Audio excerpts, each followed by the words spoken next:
Hello hello! Tout d'abord, un grand merci car grâce à vous, on vient de franchir la barre des 2000 abonnés et pour nous, c'est une grosse étape. Alors vraiment, merci beaucoup, ça nous donne réellement envie de continuer. Et pour tous ceux qui ne sont pas encore abonnés, n'hésitez pas à cliquer sur le bouton et à activer la petite cloche pour être informé de nos nouvelles vidéos.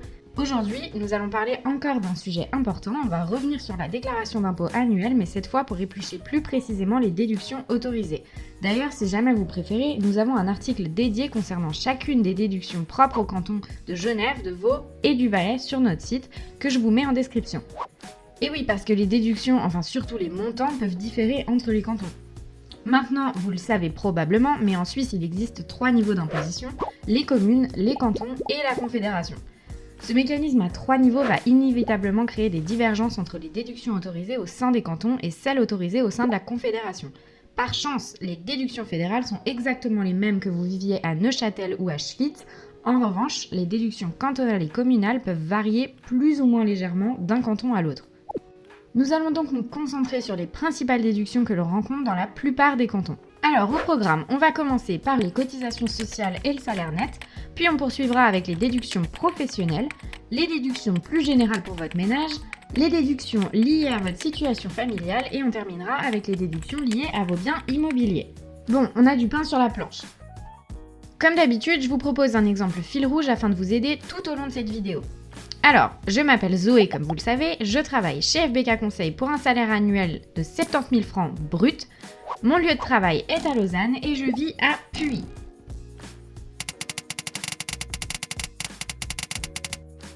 Alors, comment on passe du salaire brut au salaire net? Eh bien, si vous êtes incollable sur le processus d'imposition ou si vous avez vu notre vidéo sur le revenu imposable, alors vous pouvez passer directement au chapitre 2 parce que vous connaissez déjà tout.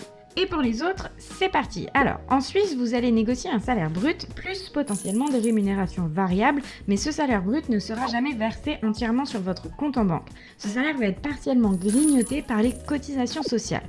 Et ces cotisations sociales, les voici. N'hésitez pas à mettre pause sur la vidéo pour observer le détail, mais concrètement, en fonction de votre âge, de votre employeur et de sa générosité, vous allez recevoir entre 88 et 75% de ce salaire brut sur votre compte en banque. Je précise tout de même qu'il peut y avoir plus de cotisations sociales en fonction des employeurs, mais ce sont ici les essentiels. Et donc, dans notre exemple du début, voilà ce que ça donnerait. On part d'un salaire brut de 70 000 francs pour obtenir un salaire net de 59 920 francs directement sur notre compte, puisqu'on aurait a priori 10 080 francs de cotisations sociales en tout. Alors, petite attention, il faut noter que les personnes titulaires d'un permis B ou les personnes frontalières seront dans certains cas prélevées à la source. En plus des cotisations sociales énumérées plus tôt, une partie importante de votre revenu brut sera reversée aux impôts, donc le salaire perçu sera d'autant plus bas. Ce fameux revenu net sera la base du revenu imposable et par extension permettra de calculer vos impôts annuels. C'est à partir de ce moment que notre vidéo prend du sens. Une fois le revenu net déclaré, vous pourrez faire valoir un certain nombre de déductions fiscales cette fois, en fonction de votre situation, qui permettront de réduire ce revenu et de finalement déterminer votre revenu imposable final.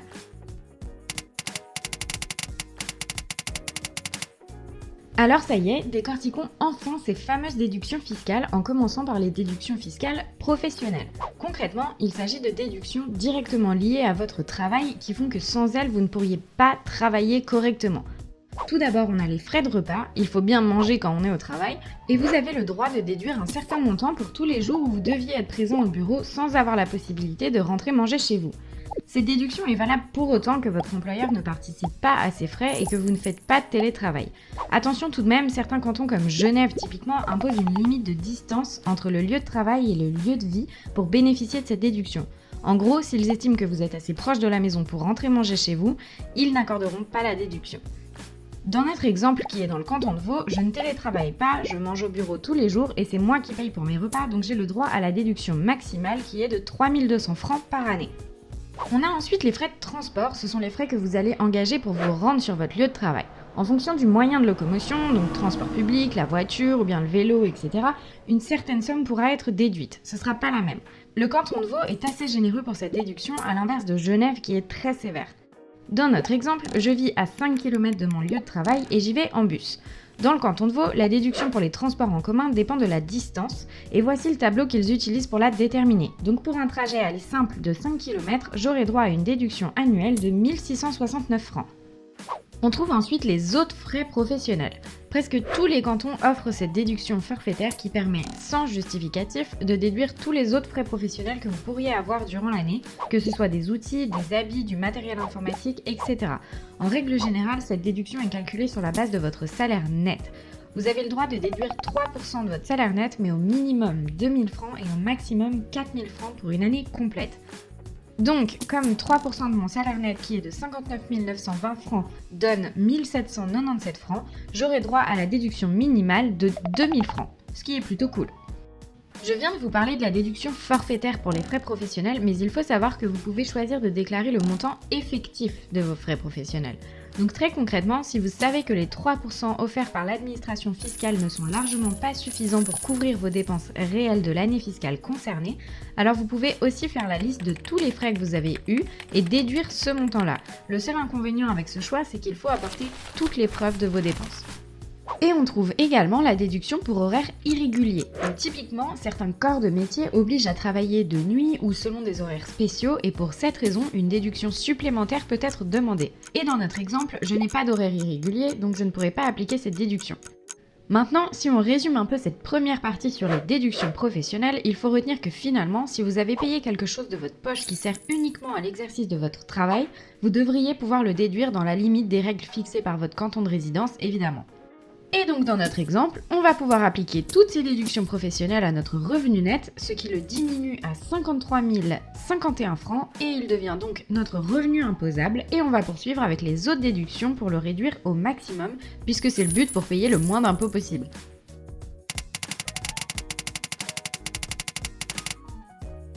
On passe aux déductions propres pour le ménage qui ne sont donc plus directement liées à votre emploi.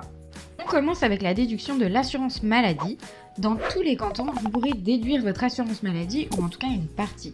Ici, je parle bien des primes de l'assurance maladie qu'on paye chaque mois ainsi que des éventuels subsides touchés qu'on doit d'ailleurs soustraire puisqu'il s'agit déjà du net perçu, mais je ne parle pas des frais médicaux qu'on verra dans une autre déduction juste après. Certains cantons comme Genève sont très généreux et permettent de déduire jusqu'à 15 067 francs par adulte et 3 554 francs par enfant, contre 4 800 seulement par adulte et 1 300 francs supplémentaires par enfant pour le canton de Vaud. Dans notre exemple, je paye 5 400 francs de prime d'assurance annuellement et j'aurai donc droit au maximum, soit 4 800 francs de déduction. Je précise tout de même que si je payais moins de 4 800 francs de prime par année, je pourrais donc déduire que le montant réellement payé et non pas le maximum. Pour les frais médicaux maintenant, dans la majorité des cantons, vous pourrez déduire les frais que vous avez payés de votre poche. Effectivement, il est possible que le canton mette une limite avant laquelle il ne sera pas possible de les déduire. Pour ma part, je n'en ai pas eu, donc on passe à la suite. On trouve aussi la déduction des frais de formation. Si vous avez personnellement engagé des fonds dans une nouvelle formation, peu importe le domaine, vous pourrez les déduire et comme toujours dans la limite de votre canton qui est fixée à 12 000 francs pour le canton de Vaud. De nouveau, pour cette année, je n'en ai pas eu. On passe à la prévoyance privée, donc le troisième pilier A, et je vous renvoie directement vers notre vidéo qui vous explique tout sur le troisième pilier si besoin. Il est toujours possible de déduire les primes payées jusqu'à concurrence de 7 056 francs par année. Pour ma part, j'ai décidé pour cette année de ne placer que 5 000 francs dans mon troisième pilier, donc je pourrais déduire 5 000 francs. On peut trouver la déduction sociale sur le logement ou encore la déduction pour contribuables modestes. Ce sont des déductions cantonales et elles s'appliquent particulièrement dans le canton de Vaud. Elles permettent de profiter de déductions supplémentaires lorsque les dépenses du ménage sont trop importantes, mais elles dépendent des autres déductions qui vous sont accordées, de vos revenus et du montant de votre loyer. Dans mon cas, elles ne s'appliquent pas. On peut également déduire ses pensions alimentaires, typiquement si vous êtes tenu de payer une contribution d'entretien pour votre ex-conjoint ou vos enfants, alors elle sera déductible de votre revenu et imposable pour celui ou celle qui la reçoit. Et dans mon cas, elle ne s'applique pas non plus. Et on a encore les rachats LPP pour lesquels nous avons pris le temps de dédier une vidéo entière à ces déductions qui peut être fiscalement très intéressante, alors je vous renvoie directement vers cette vidéo pour toutes les explications. Et dans mon cas, je n'ai pas effectué de rachat cette année non plus. Alors, on arrive gentiment au bout de cette deuxième salve de déductions.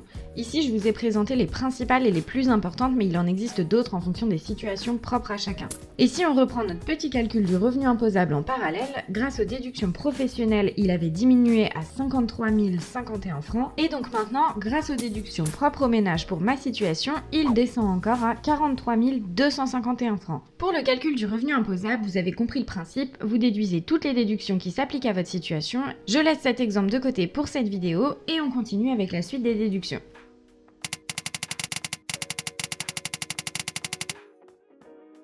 passe donc à la troisième partie sur les déductions qui dépendent de votre situation familiale au sein de votre ménage.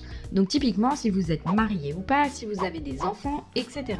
La première déduction est la charge de famille. Dès lors où vous avez un enfant ou une personne à charge au sein de votre ménage, vous aurez une déduction automatique et forfaitaire autant au niveau du canton que de la confédération. Concrètement, voilà ce qu'elle représente dans le canton de Vaud. En étant marié, vous recevrez 1300 francs pour le ménage, plus 1000 francs par enfant à charge.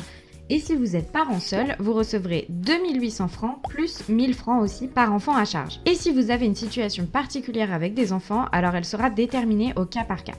Dans certains cantons, le simple fait d'être marié peut donner le droit à une déduction supplémentaire forfaitaire et automatique.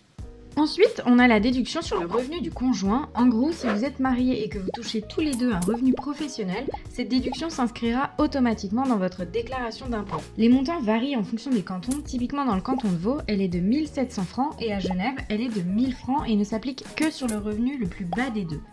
On trouve également la déduction pour frais de garde. Et oui, lorsque les deux parents travaillent et que les enfants sont en bas âge, il est généralement nécessaire de les faire garder afin de pouvoir continuer son activité. C'est la condition sine qua non pour espérer déduire les frais de garde. Chaque canton fixe assez librement le montant maximal déductible. Ces frais doivent être cependant justifiés et prouvés. Dans le canton de Vaud, vous pouvez déduire jusqu'à 13 000 francs par enfant de moins de 14 ans et à Genève, vous pourrez monter jusqu'à 25 048 francs par enfant pour l'année. Et voilà pour les principales déductions liées à votre situation familiale.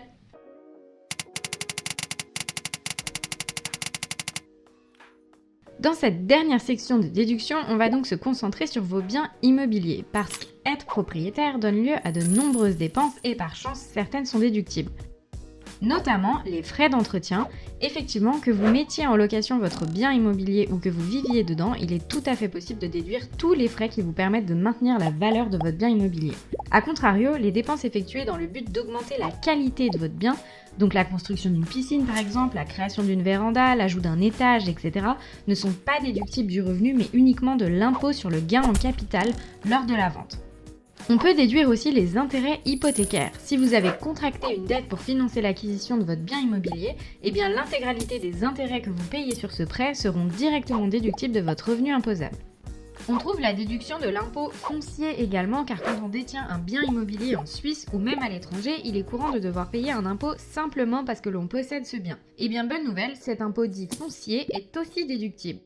On peut trouver la déduction des frais de rénovation de votre PPE. Si durant l'année votre propriété par étage a engagé des frais pour maintenir l'étage général des parties communes de votre immeuble, vous pourrez demander une déduction de ces frais au prorata de votre propriété.